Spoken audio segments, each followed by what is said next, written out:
7 decades ago, we were all so young, full of piss and vinegar, as they say, ready for the great crusade which lay ahead of us. We were out for payback because of the Japanese sneak attack on Pearl Harbor, some far-off place many of us had never even heard of prior to December 7th, 1941. And I finished out that school year and enlisted in the Army in 1942. August of 42, I ended up in Toccoa, Georgia. Most of us were still teenagers, with nicknames like Burr, Popeye, Buck, Moonbeam, Smokey, Moose, Frenchie, Punchy, Hack, Red, Skinny, and Mo. We joined the fight from all over the country: California, Virginia, Oklahoma, Rhode Island, Louisiana, and Pennsylvania. We came from big cities and small towns. We chose to become paratroopers because it was new and promised adventure. The extra $50 in our paychecks didn't hurt either. When they pay you $100 a month to be a paratrooper, to jump behind the lines, that is blood money. You earn it. I volunteered. Sometimes the guys would say, start vetching. I said, you know, guys, you volunteered. So it worked out. We had a lot of good guys, a lot of them. And I'll never forget it. There was new outfits coming on that was airborne, and they needed people, and anybody interested, they'd sign them up. And nobody said a word. And then the guy says, and you get $50 a month extra. Well, about 20 hands went up, mine included. Because $50 in them days was a lot of money. I wanted to be a gunner, and it's colorblind, and I thought I'd take that. I wanted to get in combat. I was afraid it'd be over before I was ready, before I could get in. I was even scared of heights, but I thought, well, if they can do it, I can too. I had no idea what a mortar was. I didn't have any idea about much of the things in the service. Like they told me you're a mortar man, and then they hold out this three-legged thing and taught you how to use it. The worst part of that was carrying it. Many of my fellow Easy Company soldiers were good friends like Robert Van Klinken, who would never see America again. And they still lie in peaceful cemeteries in Holland, France, Belgium, Luxembourg. There are heroes. We're not heroes. They are. We are survivors.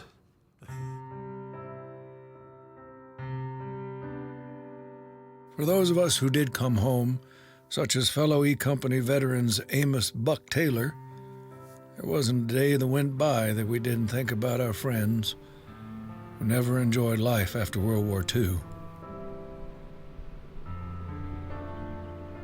For us old guys who are alive and remain, such as Ed Tipper, the bond we still share after all these years is unshakable.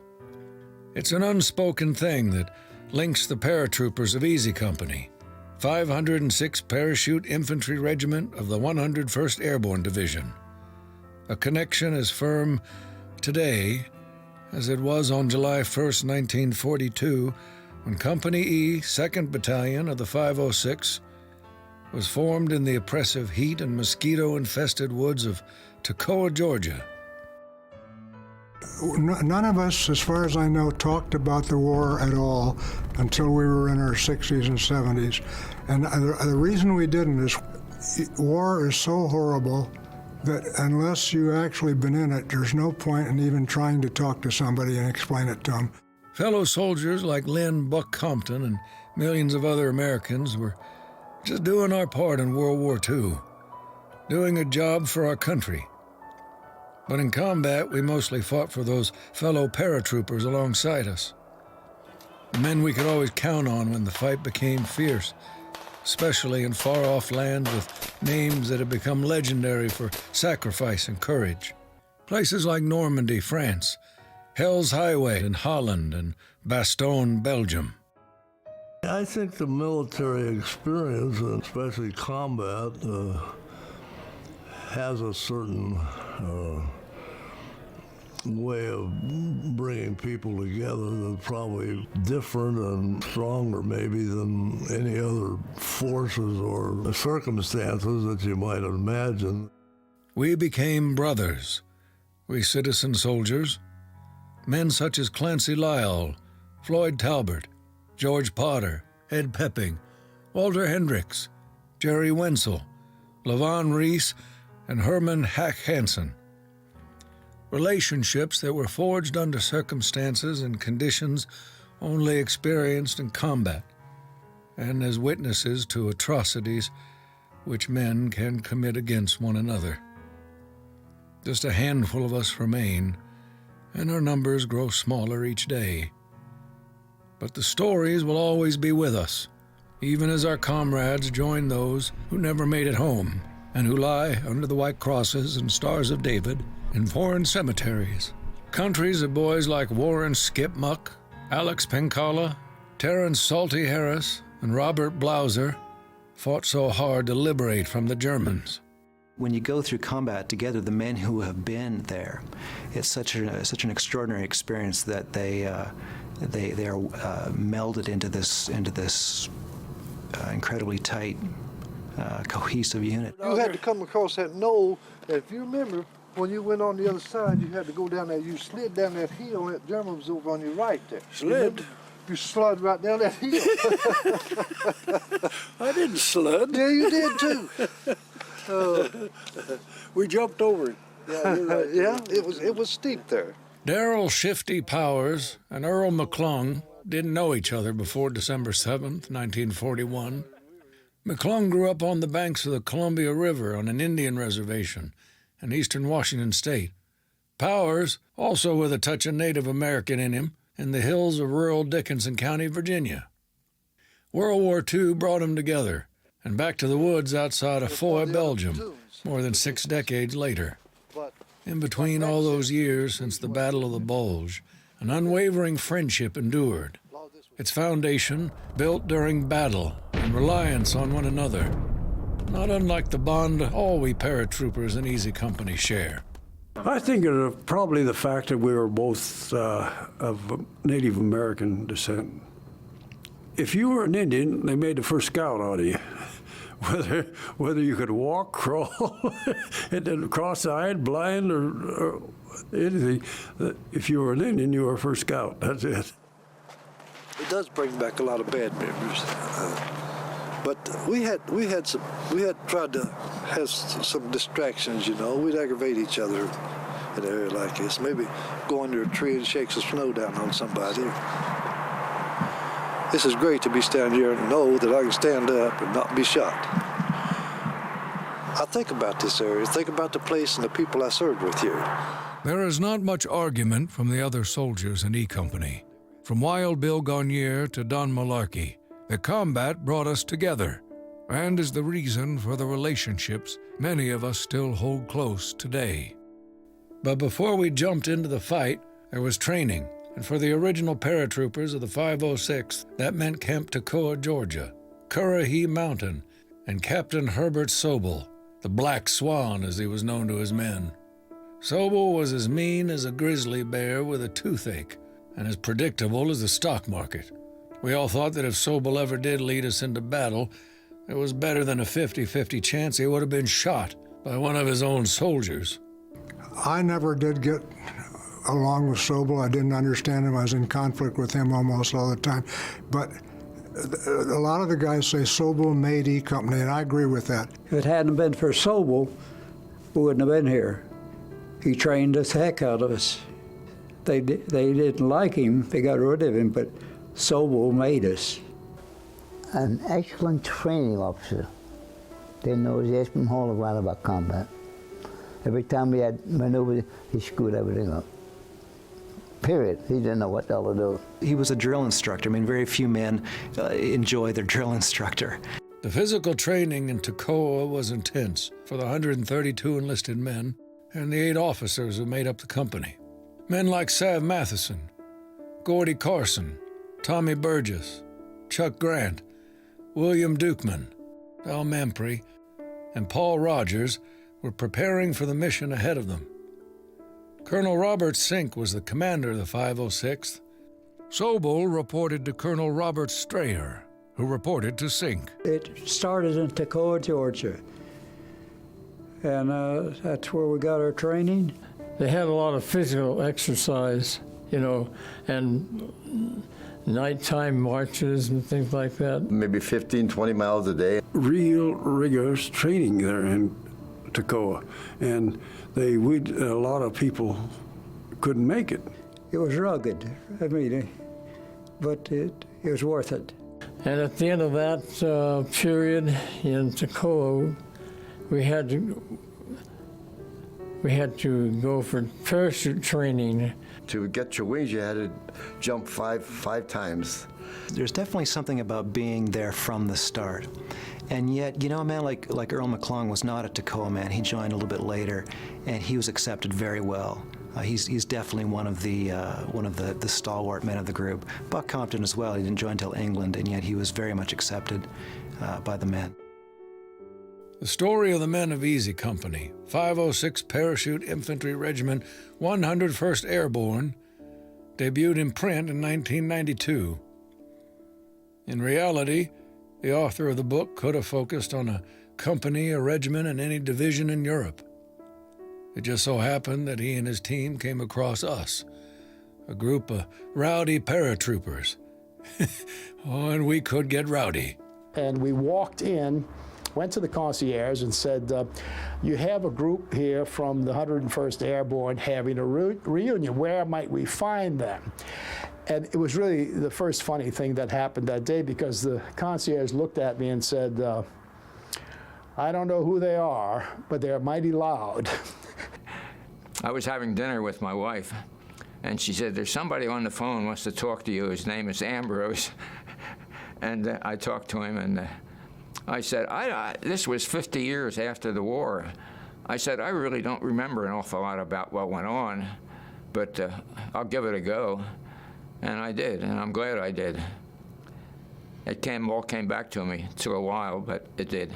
The book would become a television miniseries that began filming in the spring of 2000, debuting to critical acclaim in September the following year. For the Hollywood actors chosen for the miniseries, it would prove to be the most important roles of their careers. This was more than just acting for them. It was history, and every detail and mannerism had to be spot on for the veteran they were representing. They tell me it wasn't acting as much as a tribute to the soldiers who fought and died in World War II. We just knew from day one that this was real, and we knew it was big, and we knew it was important, and I think every single one of us made sure that we went home at night knowing that we'd done our men justice, because it was a story that everybody knew about World War II, but we knew we were going to reach an audience of our generation, which was important to us to put this story out to our generation, to let the kids of today know exactly what these men did and what they went through and what they've achieved for us in our lifetime. The funny thing about these guys is that you couldn't get information from Frank about Frank. Like if you'd call up Frank and be like, Frank, I need some information about this, what happened in Foy, when you got shot. His first instinct was he would be telling the story, then he would automatically go to talk about the person who was to the right of him or to the left of him. And you're like, no, Frank, I need to know about you. I'd be like, yeah, but it was just so funny. So in order to get information about Frank, I actually went to Donnie Wahlberg and said, Donnie, can you give me Lipton's number? Because he's always talking about Lipton, and maybe Lipton will tell me something about him. They never said things about each other. This project was not just some form of entertainment. This goes so far beyond anything I ever expected to be part of in my lifetime. To do something that is your work that you love, but can affect the families on so many levels, affect Americans and people around the world who are still alive, to help understand these stories of what these people went through on both sides. And I think that for these men to share these stories is, I just got to believe it's good for their souls. Being there from the early formation of Easy Company, or being labeled a Toccoa man, is a badge of honor worn by a select few men such as Daniel West, Rod Bain, Roy Pickle, Bill Wingate, Bert and Pat Christensen, Ralph Stafford, Rod Stroll, Robert Marsh, and Don Hubler. It meant you were there for the birth of the 506 Parachute Infantry Regiment, from dealing with Captain Sobel to the grueling physical training and miles-long nighttime hikes with full packs. It also meant running the 3 miles up and 3 miles down of legendary Currahee Mountain. Later, on December 1st, we also had to endure a 118-mile record-breaking march to Atlanta in winter-like conditions. Took us 75 hours and 15 minutes. Being a Toccoa man meant having an unshakable bond, built through both mental and physical duress. I learned things in Toccoa the first week or so that have helped me all the rest of my life get through problems and things, and it does mean something to be a Toccoa man. Right now, it means to me that I've got some damn fine friends in my late life. Toccoa is where the story of the men of Easy Company began, and it continued in Georgia at Fort Benning in December of 1942, with actual jump training for me and fellow soldiers such as Carwood Lipton, Dick Winters, Lewis Nixon, George Lavinson, Mike Ranney, and George Luz. At Benning, we officially earned our jump wings as paratroopers after making 5 qualifying training jumps from a C-47. In parachute jumping, it's basically you have to learn to do everything right the first time, and you go over and learn it, and you repeat and repeat and repeat. So what happened to me, in my first jump, I went to the door of the plane, and my mind went completely blank, but I did everything right because I'd had this drummed into me for so long. We jumped from a high altitude, about 22,000 feet, I think, and just stood up and hooked up and jumped out the door, and that was it. After more training in the United States, including tactical maneuvers and night jumps, the 506 officially became members of the 101st Airborne Division on June 1, 1943. In early September of 43, Forrest Guth, Maxwell Clark, and the other men of Easy boarded a troop ship and left New York Harbor bound for the European War. We went over in Her Majesty's ship Sumeria. It was pretty smelly, and the British food is terrible on that ship. We didn't like it. And it took us about 2 weeks to get from New York to Liverpool. The SS Samaria arrived in England on September 15th. And out in the harbor, there were masts sticking up. American ships had been sunk. There were 8 or 10 of them. That was our first experience with that we knew we were in the wrong place. I and the other Easy Company men, such as Ed Mauser, settled into our new home in Aldbourne, England, where we would train for the invasion of Northwest Europe. D-Day.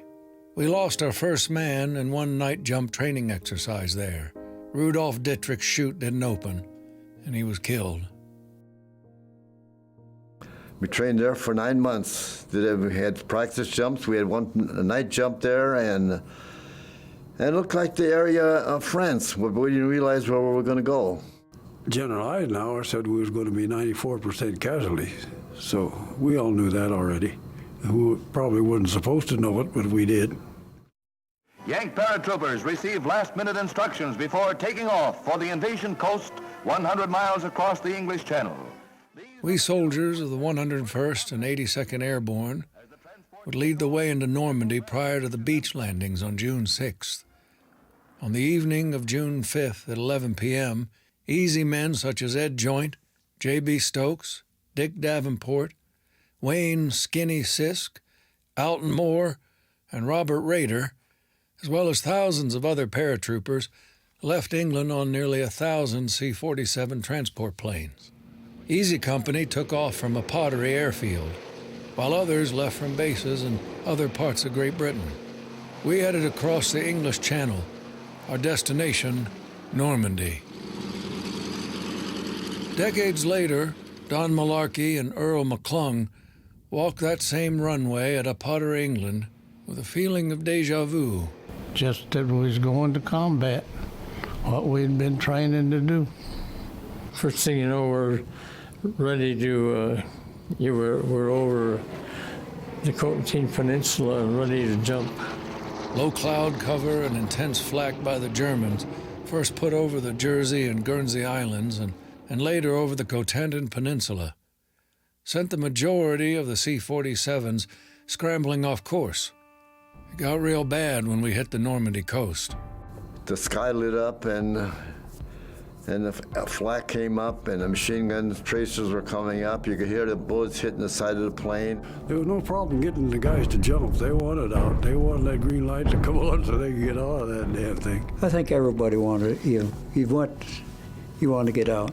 One of our planes was shot down and we lost, 12, 14 men, the company commander and the first sergeant. That was just before those guys even got on the ground. Landing on the targeted drop zones behind Utah Beach would become almost impossible for the majority of the Easy Company men, such as Moose Heiliger, Joe Lesniewski, DeWitt Lowry, and Johnny Martin. My buddy Bill Wingate splashed down behind the beach in an area flooded by the Germans. I landed in water over my head. I had on all of my equipment plus a leg bag. The Lord was with me, I tell you. I managed to get out of the trench. So the machine gun fire was coming from up this way that time. Earl McClung landed in St. Marigles, in a spot not too far from me. The exact location still familiar to him even after all these decades. I landed on a little shrine right about a block from the church, down in a little hole there, and it was, like I say, dark, and when I landed on this roof, I thought I was going to probably break a leg coming off of that thing, but the roof slanted down. Then I was trying to get the hell out of town because there was a lot of bullets flying around there. And when I landed, another guy landed very close to me, and I turned and I was still in my parachute, and I opened my mouth to say the password, and he yelled out, "Tipper!" We had known each other so well in all this training that we could recognize just by the way we moved. You see somebody, and he recognized me, and then I recognized him. I was the last man out. I was the last man in the stick to make sure everybody got out. I was the sergeant at the time. And I landed just like that. We couldn't have been more than 300 or 400 feet off the ground. I was there stared up in the sky for about a minute or so, and I saw a cow come over, and this ain't no joke. It's when I saw the cow, I said I was kind of happy. I figured it'd be no minefield, The moon was going in and out behind the clouds, and I just thought about what you could see and then you couldn't see. We didn't know where we was at, but we was there. Before he jumped into the Normandy darkness, Ed Mauser witnessed Company Commander Lieutenant Thomas Meehan's plane, number 66, get hit and go down. I saw the plane going down and looked like it was going to make a landing, and hit the ground, and it hit the hedgerow and exploded. And I lost 18 good friends of mine on that plane, and that every time I talk about it, it kind of hits me. Meehan and 16 other members of Headquarters Company died in the crash. Good men like Bill Evans, Richard Owen, Carl Riggs, Elmer Murray, and Ralph Weimer. They never fired one bullet in Normandy after all our intense training as paratroopers.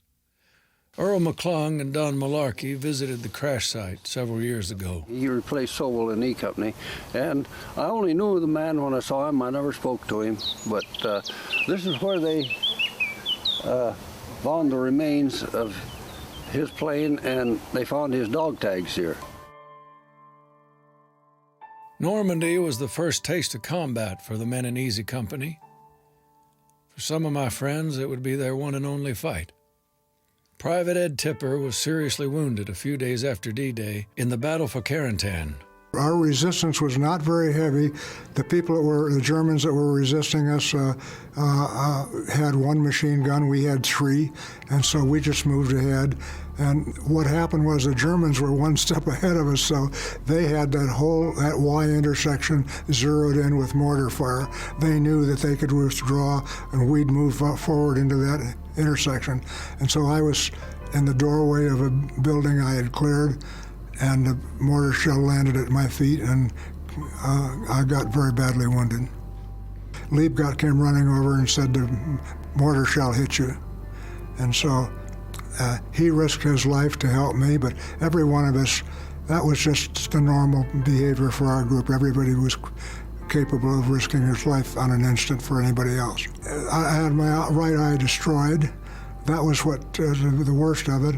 I had both legs broken. I had shrapnel in my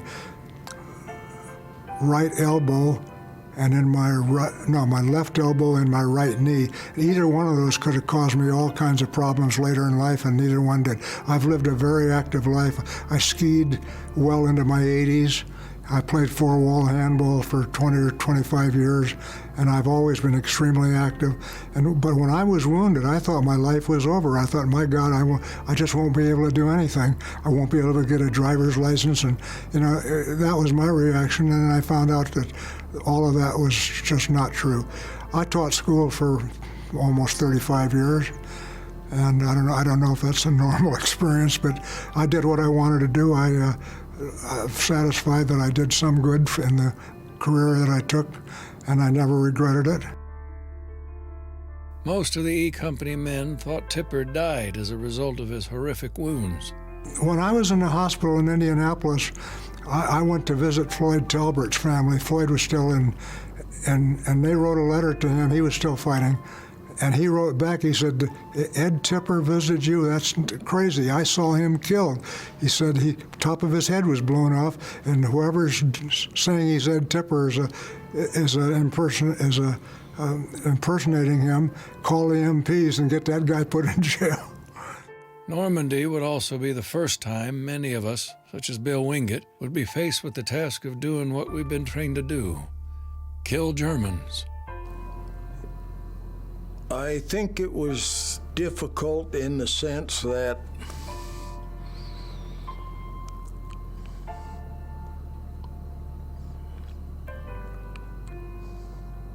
killing people isn't a normal thing.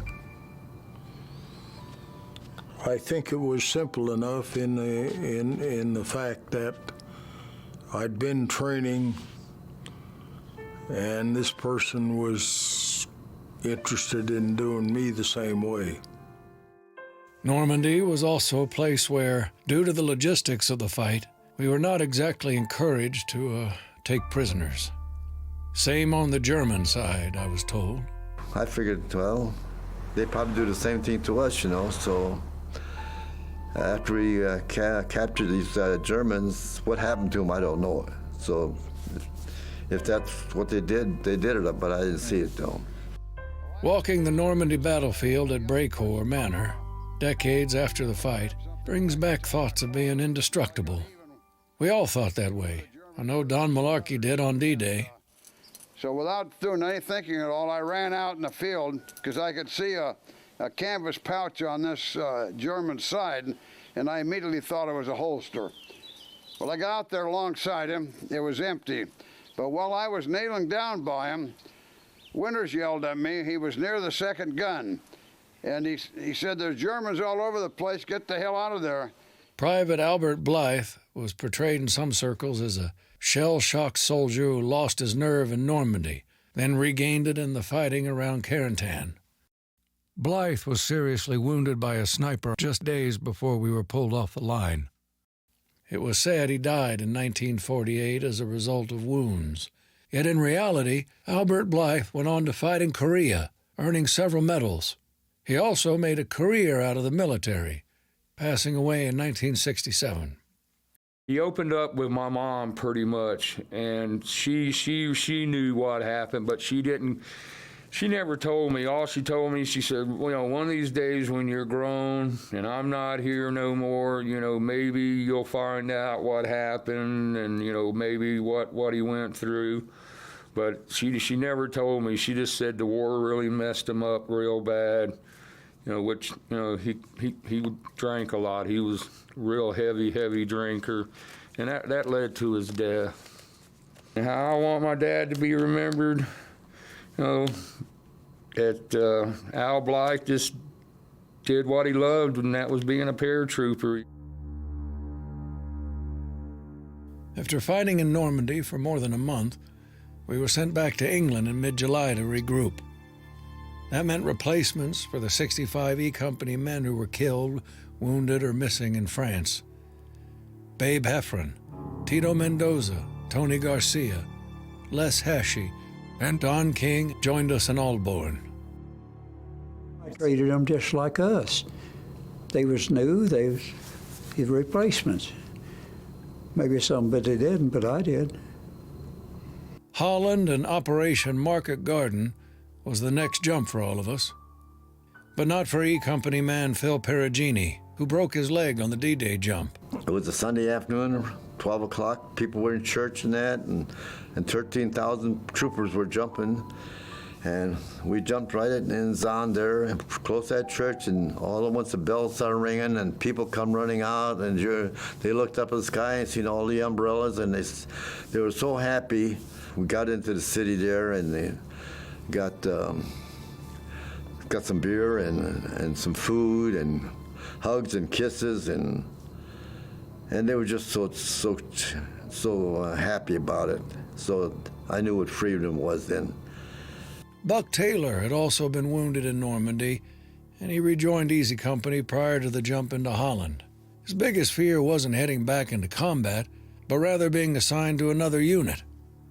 Many E Company men escaped from hospitals just to make sure they got back to their friends in time for the next fight. I didn't want to be assigned to another unit, not knowing anybody, and especially going into combat with people you really didn't know well. You have to know all the fellows that are with you, know what they're going to do in a tight situation. I think of one of the men, Forrest Guth. And Forrest, when he jumped in Holland, he had a malfunction in his parachute, so he comes down and he doesn't have time to pull his reserve. So he hits the ground with a thump and messes up his back and his legs, and gets shipped to a hospital in England. So his war is basically through. You know, if he wants to go home, he's got a green card home. And while he's in the hospital, he regains the feeling in his legs, and he's like, well, I'm going to go rejoin my unit. I'm going back to the fight. And examples of that type of determination are just amazing. Well, this is the Wilhelmina Canal, and that is the bridge that the Germans blew as we were coming in. I happened to be the first scout and way out in front. So I was across the bridge, and there was some big trees directly across from us here, and I went up in and got in amongst them, and just about the time I got there, the bridge blew. Behind us is the location of the 2nd Battalion headquarters, and that became Dick Winter's office area at the time that he became executive officer of the 2nd Battalion. We faced stiff German resistance in Operation Market Garden. After liberating Eindhoven, Robert van Klinken, a fellow Toccoa man, was killed in Neunen, Holland on September 20th. Bill Dukeman got it on the island in Holland on October 5th. One of our medics, Al Mampry, was wounded coming to the aid of Lieutenant Robert Brewer in Neuenen. He was shot through the neck, and I tried to get plasma. I mixed up bottles to get plasma and tried to find a vein that would accept the needle. And then I heard a crack, they broke the bottle. Well, then meanwhile, the medic that should have been out there came out there, and he got clipped in the heel. And then the dirt started kicking up around me. And so I lie down next to Brewer, and I said in my best bedside manner, "Are you dead?" And but he answered, so I assumed he wasn't dead. And he said, "No, but I know why not. I don't know why I am not dead." And I said, "Well, I'll stay with you." He was a new second lieutenant, new to the company. Nobody knew him very well, but he was out in front leading them across this open area, and a shot rang out from the buildings. He went down, and Stroll was, he's my mortarman, and he was on my left side. He ran over and looked at him, and I ran up. I wasn't too far behind. I looked at him, he was bleeding out of the neck, and I said, "Oh, he's finished. We got to keep moving."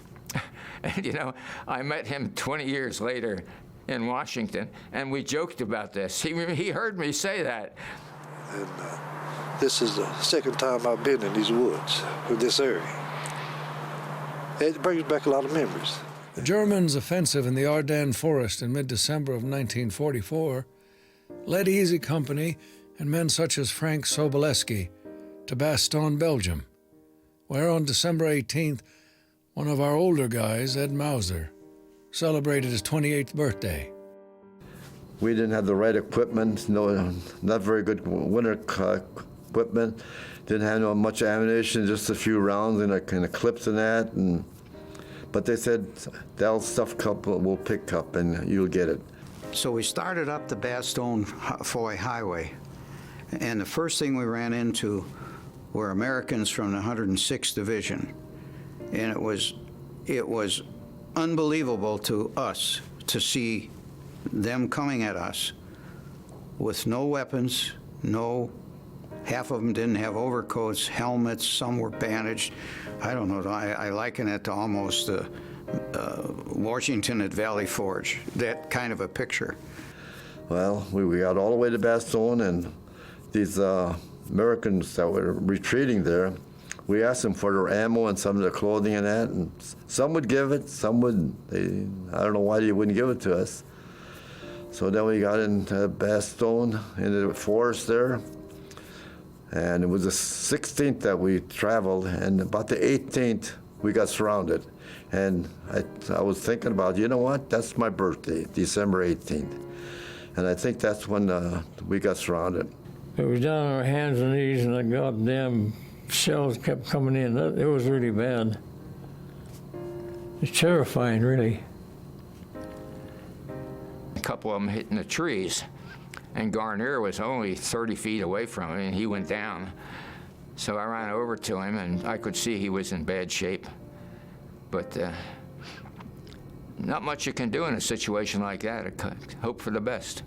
The weather was horrible, snowing and damp and cold, and planes couldn't fly or none of that. And we had to sleep on the ground on top of the snow as well. Sometimes we cut some branches down and laid them down and stood on guard duty that way. But the fellows that were in there before us, they built, boy, I'll tell you, they dug some good foxholes. They were so good that you could get three of us into a foxhole. And that's how we kept warm. I have no recollection at any point in time of ever even suspecting that I wouldn't go home from the war. I don't know why. It just simply never occurred to me. Paul Rogers, wounded in Holland during our 73 days of action in Market Garden, rejoined us, and the surrounded 101st Airborne just in time for the Battle of the Bulge. The fight around Bastogne that winter forever defined the men of the 101st in the history books. I could have got out of the Army then if I'd probably wanted. No, I wanted to see it through. Nobody wins medals. no bands playing, no singing a national anthem. You do what you had to do. I think the stories had been bottled for so long, and just even lately, there's a new emphasis on it's okay to talk for combat veterans. It's okay to tell your stories. People do want to hear them. They do want to listen. Hank Zimmerman and Herb Surth joined Easy in Mormelon, France, just prior to our leaving in trucks for Bastogne. They were 2 of 226 men to join the company as replacements during the war. E-Company officers like Ed Shames had no issues with accepting new men like Surth. You know, there's been a lot of controversy about that, or people have said that the replacements weren't well received and they were hazed and all that. And I really don't remember any of that. Now, I don't know why. I happened to bunk next to McClung, which I thought was, I didn't know, but it was really a blessing in disguise because, you know, Mac was one of the respected guys in the outfit. We had no idea where we were going or what was going to happen. But all the guys around me were very calm. Yeah, they were worrying about their ammunition and their grenades and all these things. And they had that, I guess you might call it the hardness of that you develop after a while and getting thrown into someplace or into combat. They were ready for it. Just thinking about it makes it a whole lot colder than what it is today. Sure does. But I'll tell you one thing. I had some good soldiers right alongside of me. You had some cold ones, too. Yeah. We had summer uniforms on, the same uniforms that we'd fought with in Normandy. We had inadequate ammunition, inadequate everything. And a couple days after we arrived here, why, it snowed every day. Every day was below freezing, extremely cold nights. And how you survived under that, I don't know. It was in these very same woods outside of the village of Foy where 2 of the most popular men in Easy, Skip Muck and Alex Pencala, were killed when a shell hit their foxhole. Hard for any of us to forget that day, or the over 30 days guys like me and medic Ralph Spina spent freezing and being shot at in Belgium that winter. And somehow or other, an artillery shell penetrated through the timber and landed right on a foxhole occupied by Skip and Alex Pencala. Killed them both instantly. 7 days earlier, Wild Bill Garnier and Joe Toy were also hit and lost legs. 2 more Toccoa men and close friends of Don Malarkey gone from the fight. I had got to my foxhole when the heavy artillery fire hit.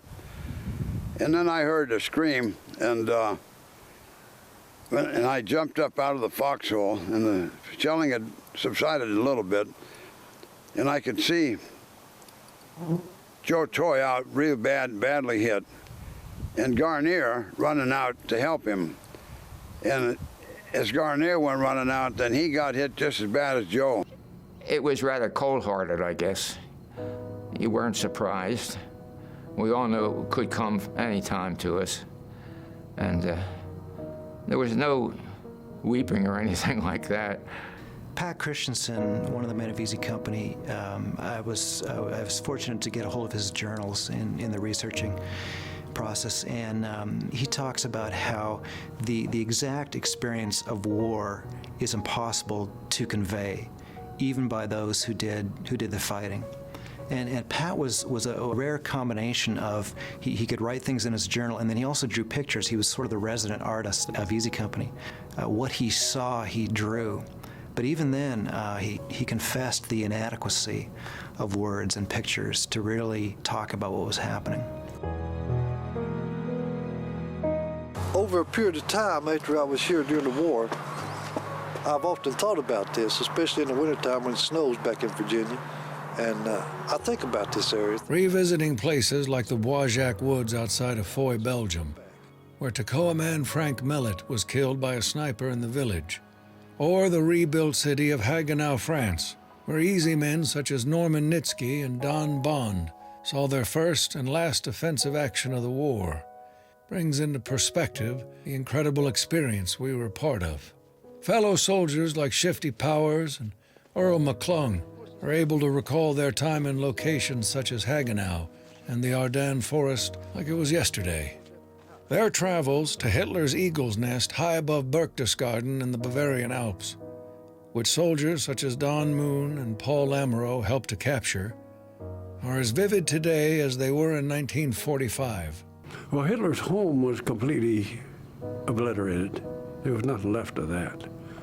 And as far as I was concerned, they just, we got into Berchtesgaden, and they said the road was blown out, so they couldn't go up there. And I said, hell, I've climbed over a few rocks in my life, so I went on up. I was a first scout, and that was my job.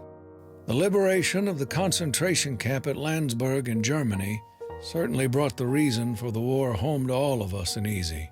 I know it did for replacements Roy Gates, Eugene Gilmore, and Patrick O'Keefe, who saw firsthand what the Nazis were capable of.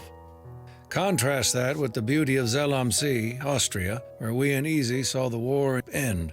It's amazing to me that way back then when somebody was talking about destiny and an appointment with destiny, and we all kind of passed it off, and how it all kind of came true. After the war, the men of Easy Company mostly went our separate ways. We got married and raised families. We returned to work, getting on with our lives after being part of the most horrific and heroic experience the world had ever witnessed. Some of us had nightmares, some drank away the memories, some died from other causes.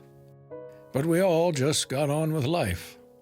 I just kind of forgot about it. I didn't dwell on it. I went to bed. It didn't bother me. I went to sleep. I was a little older than some of them, but I didn't dwell on anything. I think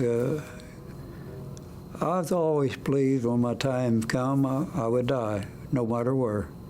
I still believe it.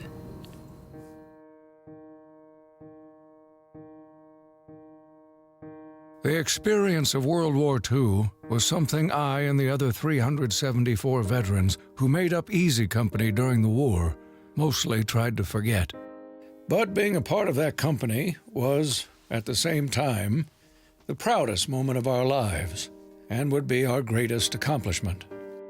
It wasn't so much that we jumped into Normandy or fought in Holland or held the Germans off in the Battle of the Bulge or spent 337 days in combat. It was that we found that we could trust and depend on one another to keep each other alive. Our shared experiences were unequaled and didn't need to be talked about after the war. Our family members and friends could never share this bond. They didn't see what we saw or do what we did. When the men of Easy gather for reunions, which we've done pretty much annually since 1947, the talk isn't so much about Captain Sobel, or Toccoa, or even combat in Europe, but rather about the good times we shared during the war. Often the names of those paratroopers who are no longer with us come up. Men such as Dick Winters, Lewis Nixon, Walter Gordon, Ron Spears, George Luz, and Eugene Doc Rowe. In recent years, that list has grown dramatically. Their spots at the table, now occupied by sons, daughters, or grandchildren, all still part of the Easy Company family. I didn't really firsthand sit down and say, Papa, tell me some stories about the war. My mom, my aunts and uncles said that anytime he would talk about it, it was always about the happy times, the good times, his buddies, things like that.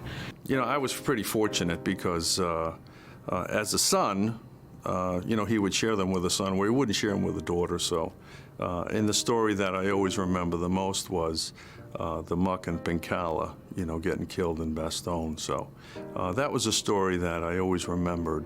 When they get together once a year at these events, it's as if it's 65 years ago.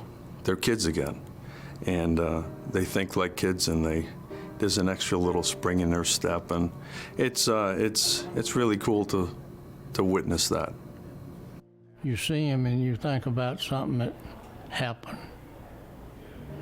No. A lot of it's funny and a lot of it's not funny. We must like each other because we come. The third platoon was pretty close. Broadband I didn't see for 66 years. I just met him now, so. And I didn't even recognize him. I mean, I don't think he recognized me until he see my name or something like that, and I saw his name in that. The boys were part of the family to me. My boys were. As we all say, there were 1,000 other good rifle companies like ours in the ETO, or we would have never won the war. But at the same time, we're very, very proud. And it's been fun. See, the Germans were over there, and we were over here. Shifty, he had cancer at the end, and he had good days and bad days, in his words. And so when he'd call, I'd say, well, you know, Shifty, what kind of day are you having today? And he'd say, oh, I'm having a good day, I'm having a bad day. I said, you know, Shifty, tell me about a good day for you. What does a good day look like? And he said, well, you know, the thing I just love to do is I love to stand on my front porch. I love to shoot rifles. He had an M1 rifle that some guys had given him, and he would just, you know, just stand on his front porch and shoot these guns, just target practice. And yeah, he lived in a remote area. He could do that. I said, so Shifty, you know, tell me what does a bad day look like for you? And he said, well, you know, if I'm having a hard day, I pretty much just sit in my recliner and you know, I like to listen to books on tape. I said, well, you know, what are some of your favorite books? And he said, well, I like Westerns. I really like Louis L'Amour. And, well, he said, I like the Bible. And I thought, you know, that's a pretty good image of a man who he enjoys shooting guns off his porch and listening to the Bible. For we who are alive and remain, and for those Easy Company brothers who've passed on, a gun and a Bible serve as a fitting visual of our shared experiences in World War II, a bond that can never be broken, in life or in death.